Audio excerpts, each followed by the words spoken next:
Greetings and welcome back to yet another episode of the Daily Run, and today we're playing as Kane. What I really like about Kane is he's the character that doesn't leave you stranded. If you find a chest on the first floor, or maybe if you find the library, you never worry about not having access to it, because essentially you do have a key and you do have the lockpick to open up those golden chests.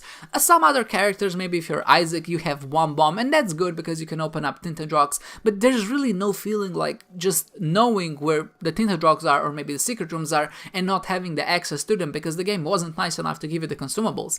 So the Kane is nice in that case, but of course this run had to taunt us and give us the mine on the very first floor and no bombs until the third floor. In some cases I would argue that's probably quite bad, especially if you're playing a single player. There's nothing worse about knowing where those seams, so to say, are, but you really don't have the access to them. But in the case of dailies, I think it's actually good that we didn't have any bombs. And my reasoning for that is, if there was just one or maybe two bombs, you can imagine that with 4 secret rooms in total, or maybe even some tinted rocks, it really comes down to more of a personal preference than just good play, depending on where you place those bombs. So let's say that someone makes an argument, I would like to bomb the secret room because secret rooms often contain bombs, and maybe I can get another bomb and then go to the second secret room, or maybe what I can do is get an item out of it, maybe like a blank card, and then I can get a jar and break the game that way.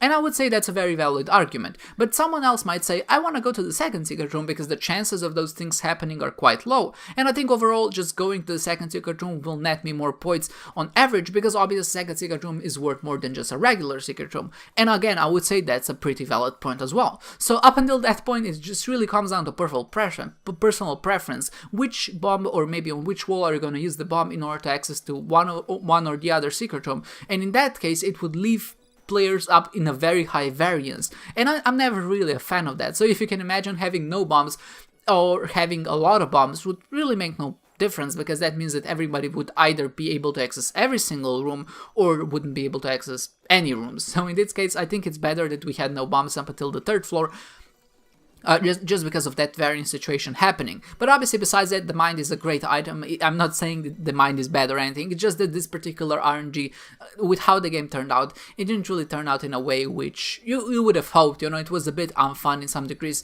but still I do enjoy that we have the mine, because I think it adds a very competitive layer of knowledge and decision making on top of the existing game. By knowing the whole map and where everything is, not only, like I said, can you choose where to place the bombs, but you can also choose and kind of map or maybe not map, but I would say make a decision on which rooms you're gonna visit first. I think that's a good way to put it. So you basically decide on your path through the level, and I think that is a very important skill that not a lot of people have, or maybe not a lot of people even think about.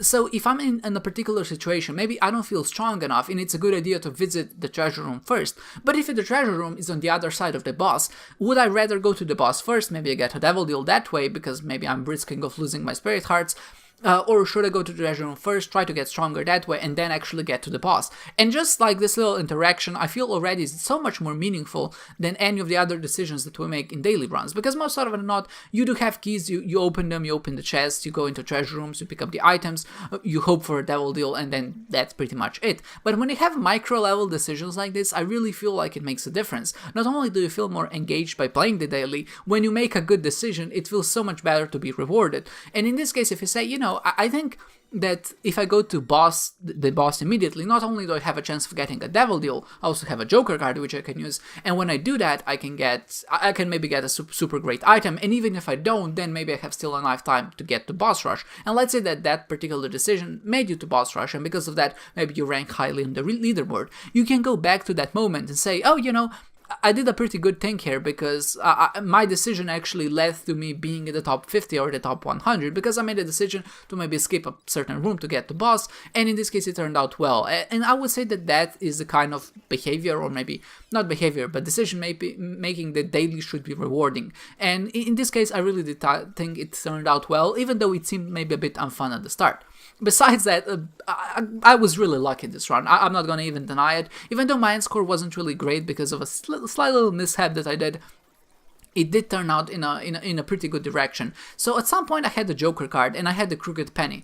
Maybe let's start with the Crooked Penny. I decided to use the Crooked Penny in 2 shops, I believe, in total, and I'm not really a big fan of Crooked Penny because it's, again, one of those items that's Sure, it's seeded, I believe, so it's like every single use of the Crooked Penny is gonna leave people with different amounts of success, so to say, but I still think that it's an item that just promotes variance. I'm not really a big fan of that. But in this case, I decided to buy it, maybe just as a bit of a goof, maybe to experience it a little bit, and I did use it in a shop, and because of that, I did get some Spirit Hearts, and also got a Joker card. The Spirit Hearts helped me survive the little bombfly room later on, which I would have been dead if I didn't pick up the Spirit Heart. But again, if I did pick up that, maybe I wouldn't have picked up my Devil Deal, and because of that, if I didn't pick up my Devil Deal, maybe I would get an Angel Deal, or maybe the whole round would be different. But in this case, I'm just kind of projecting on the decisions I made at that point. But in this case, I did get a Spirit Heart, I did pick up, and that essentially kind of covered my run and defined what my run was going to be. Which is really weird when you think about it. That one decision to buy the Crooked Penny, to get an additional Spirit Heart, essentially shaped my whole run and how it turned out. I also got the Joker card out of it, and I decided to use the Joker card obvious on the floor, which didn't have a Devil Deal, but then later on I got another Joker card. And I'm very particular with my Joker cards, and the big deal is if you enter the Devil Deal through the boss room, or if you enter to the Joker card, you're gonna have a different result depending on which method you use to enter the Devil Deal first. And it's odd because in some cases it does turn out pretty good, because that means you're gonna get a good item out of it, and in some cases you don't want to do it, and obviously you have never had the knowledge of knowing what the best decision is. So what's maybe a good idea to think about is how other people would have tackled it, and if most other people would have tackled it in the sense which is logical. So if they will go to the boss room, and if there isn't a Devil Deal, then use it, because that kind of maximizes the usage of a Devil Deal card. Maybe that's not the right way to go, because if people are having a bad run, using the Joker card in that particular case is going to give you a very high head boost if you do actually get a good item. So that was maybe a bit convoluted, but essentially I'm saying take the path which you feel is riskier, at least to some degree. In this case, it's not really much riskier because you're still getting a Devil Deal for free, and essentially that doesn't negate the chances of getting the other Devil Deals. Obviously, it's quite bad if you miss out on one total Devil Deal while other people still get it, especially if that Devil Deal does contain good items. But in that case, it might be worth a thought. And I think because I was towards the end of my floors, I was like at depths 1 or depths 2, I decided to pop it just to see what I was gonna get, and I think in that particular case I got Maw of the Void, and based on reading what other people have experienced, Maw of the Void was actually a really big help, and it did turn this very mediocre one into a pretty good one. The other one was Dark Princess Crown, I believe it's called, and essentially the item which boosts your stats when you're at exactly 1 red health. That was also a pretty MVP an item in this run, and it did turn out pretty well as a whole.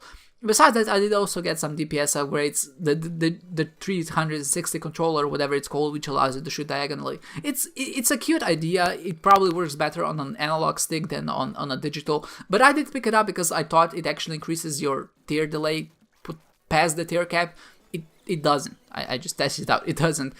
So that was maybe a bit of a waste, but as in all, I did enjoy this run for what it was. It was much stronger, and it actually did give me a last glimmer of hope at the end. I did find a blank card in, I think, a Secret Room, and I did find a Yara rune by playing the Fortune Teller twice. Initially, I tried to play it because I would get more Spirit Hearts, and in this case, I made the stupidest mistake I've ever made in my life, alright? So I went into Sacrifice Room, I start respawning by using the Guppy, and in this case, you can see I have 1 life remaining, and my idea is, you know what, I'm gonna use this life. If I get to the dark room, I'm probably gonna have a good chance of actually finding more Spirit Hearts. If I do find a Spirit Heart because I'm Guppy, I'm probably not in too much danger, and then I can duplicate that with the black card, and maybe I can get away with that. But the thing was, X1 question mark doesn't correlate to how many lives you have remaining, but essentially it means you have only 1 life remaining. And what really threw me off here is that essentially with every other, or at least most other respawn items that you have, they give you a life, and then they indicate that by actually changing your hotbar by saying that you have 1 life, extra life, so to say. But if you lose that, then there's just nothing there. And in this case, because there was still an X1 question mark, I thought I was gonna have 1 life and then another additional life on top of that. But as it turns out, this was my last life, and I actually did kill myself. And what's even funnier, because I died while I was teleporting, then this weird mosaic effect happened, which just kind of blurred the whole picture together. it was such a mess, and at the end I wasn't really proud of that decision, even though I felt like I played really well. The damage penalty was extremely high because of that, and you can see that this run was actually particularly bad, because even though I died on the sacrifice room, I didn't even finish the run, and I did take like 24 hits of damage by actually playing the sacrifice room, even more because it didn't teleport me immediately. So all in all, it was a bit unfortunate. I definitely should have gone to the fortune teller, played it a few more times to actually get some spirit hearts. There was really no point in risking my last life. As soon as I actually got past the second angel statue, I feel like at that point I should have gone to the secret room, tried to play as many spirit hearts and actually teleport out of that, because then even if I died in the dark room, I would still have some lives remaining. Nevertheless, it did turn out as it did. It was quite an enjoyable run if you had what I had, and I'm not sure if you did, but if you didn't, I won't say it's anything too noteworthy, but at least it was okay. I hope you enjoyed this one, guys, and I hope to see you next time.